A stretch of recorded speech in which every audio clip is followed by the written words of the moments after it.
RTI Live News. Ask for right.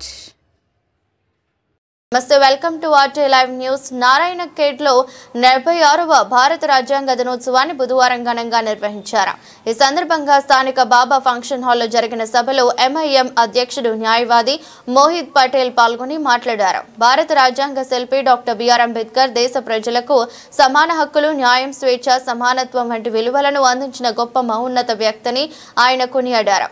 Ambedkar సేవలను స్మరించుకోవడం ప్రతి పౌరుడి బాధ్యత అని, ప్రతి గ్రామంలో డాక్టర్ బిఆర్ అంబేద్కర్ విగ్రహాలను ఏర్పాటు చేసి యువతలు రాజ్యాంగ విలువలపై అవగాహన పెంచాలని ఆయన పిలుపునిచ్చారు.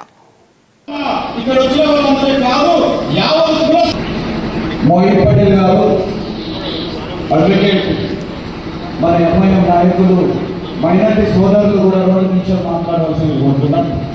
భీమసేన అర్జునన్న కూడా ఇంత ఘనంగా ఇంత గ్రాండ్ గా జరుపుకోవడం చాలా సంతోషంగా ఉంది.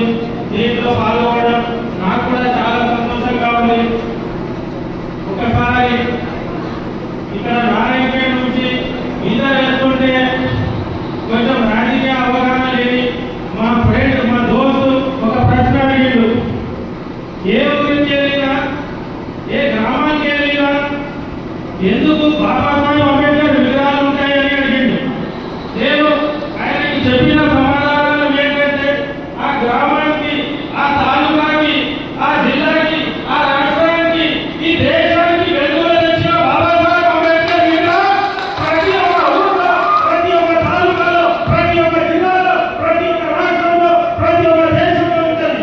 ఎందుకంటే మన జీవితాల్లో వెలుగు తెచ్చిన బాబాసాహెబ్ అంబేద్కర్ విగ్రహం చేసి, విద్యావంతులు చేసి, మరియు 70 రోజుల నుంచి కూడా మన నారాయణఖేడ్లో ఇంకా చాలా గ్రామం లోపల అండర్లో మందిరంలో కానీ ఎక్కడ దళితులకు ఆహ్వానించడం లేదు.